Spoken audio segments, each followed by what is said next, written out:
Olá, queridos irmãos, que a paz e o amor de Jesus envolva a todos hoje e sempre. Bem-vindos a mais um estudo do livro Céu e o Inferno. Estamos na segunda parte, capítulo 8, e hoje com o depoimento e o relato do espírito Joseph Maître, o cego, expiações terrestres, e esse é o nosso último relato do livro. Pertencia à classe mediana da sociedade e gozava de modesta abastança ao abrigo de quaisquer privações. Os pais o destinavam à indústria e deram-lhe boa educação, porém aos 20 anos ele perdia a visão. Quase aos 50 faleceu, em 1845. 10 anos antes, outra enfermidade o deixou surdo, de modo que só pelo tato mantinha relações com o mundo dos encarnados. Ora, não ver já é um suplício.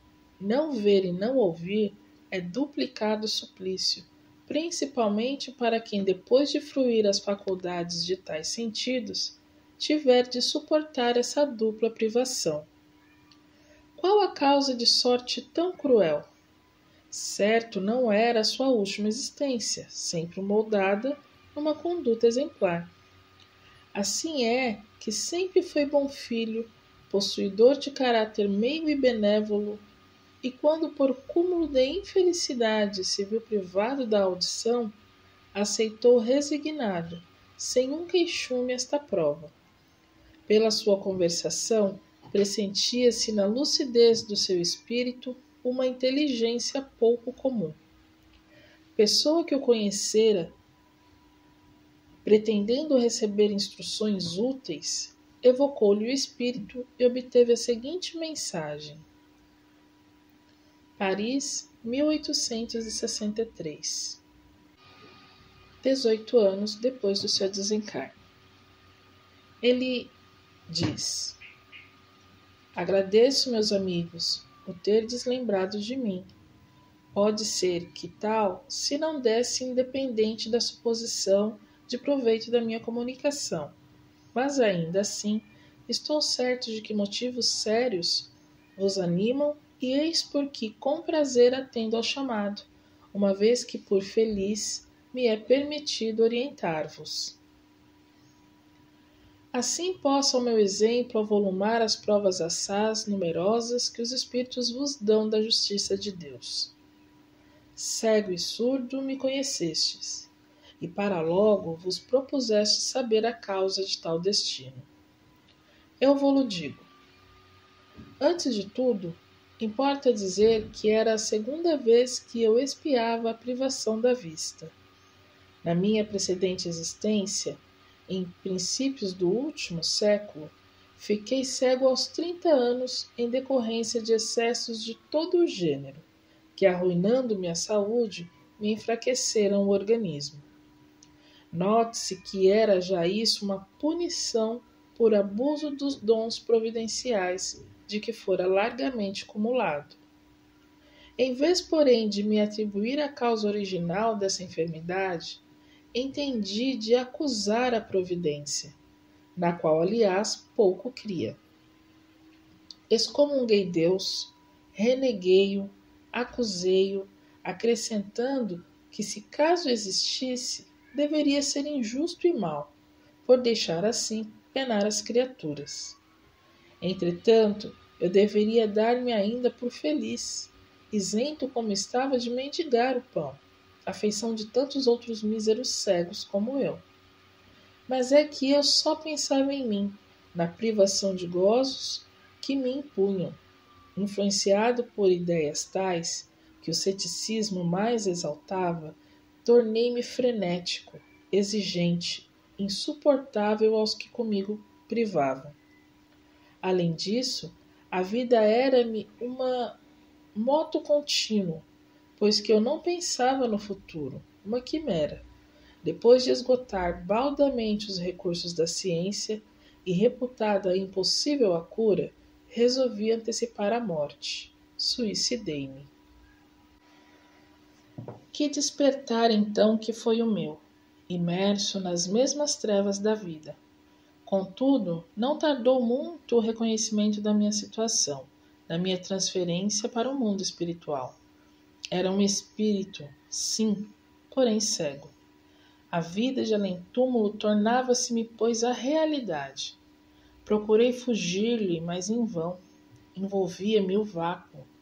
Pelo que ouvia dizer, essa vida deveria ser eterna, e com ela a minha situação.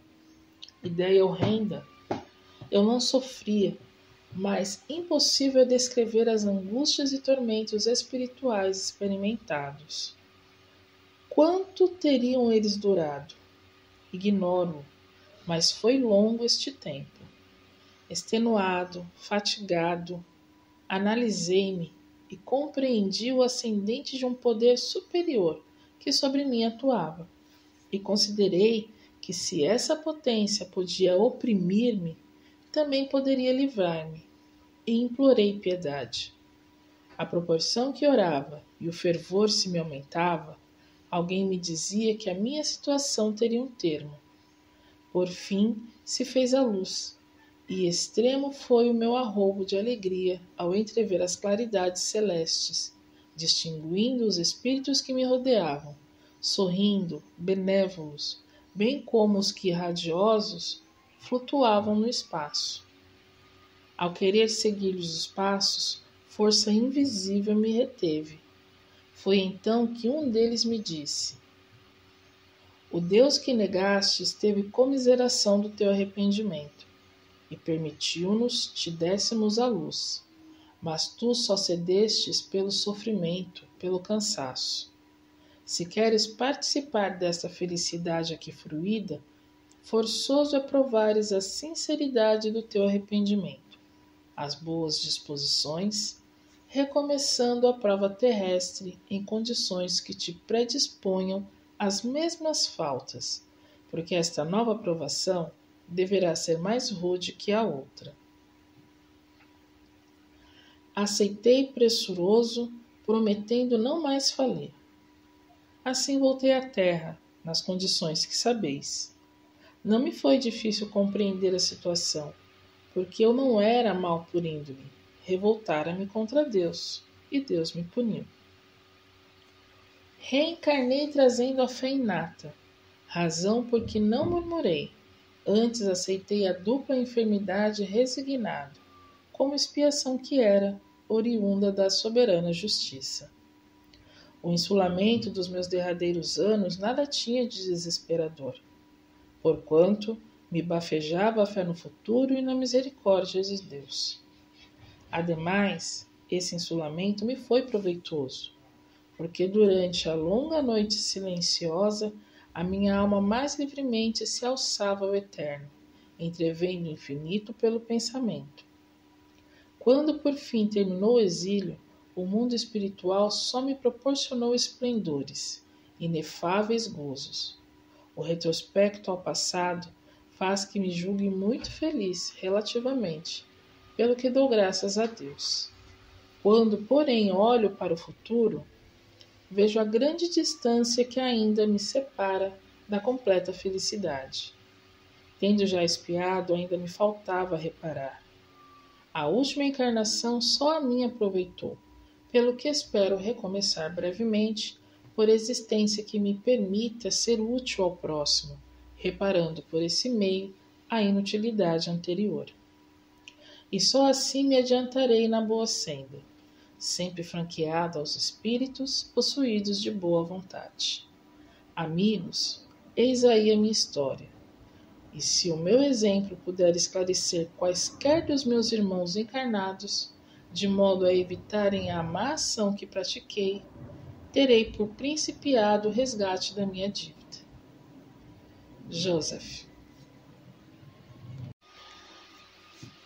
Pois bem, meus irmãos, Allan Kardec disse, nesse mesmo livro, O Céu e o Inferno: arrependimento, expiação e reparação constituem as 3 condições necessárias para pagar os traços de uma falta e suas consequências. Diante dessa mensagem desse relato, vamos analisar quantos de nós, mesmo reencarnados, já não estivemos numa situação de sofrimento, uma situação mais dolorosa, em que a gente só cede por não aguentar mais esse sofrimento. E não por reconhecer primeiramente os nossos próprios erros, o que seria mais agradável a Deus. O orgulho geralmente fala ainda muito alto em nós, e o arrependimento vem depois. E vemos nesse mesmo relato como que Joseph ele já mudou nessa última reencarnação. O espírito encarnado estava mais consciente do mecanismo da expiação. E isso fez até com que a sua fé, que antes era muito pouquinha, porque ele fala que ele não cria em Deus, ele não acreditava em Deus, nesta última reencarnação a fé dele estava renovada. E ele ainda diz: tendo me arrependido e expiado, ainda me restava reparar. Então é fácil aí percebermos que as fases do arrependimento e da expiação dizem respeito muito profundamente ao espírito em si mesmo. Enquanto que a fase da reparação, ela abrange um leque aí mais amplo, né? Que é o quê? Que é o das pessoas que foram pelo espírito prejudicados, né? Pelos atos que esse espírito cometeu. Por isso temos que arrepender, expiar e reparar, para a completa eliminação dos efeitos que o mal que praticamos um dia causou. Uma coisa é muito certa: Deus é Pai de todo amor e justiça, e por isso a cada um será dado de acordo com as suas obras. Muita paz e muita luz a todos.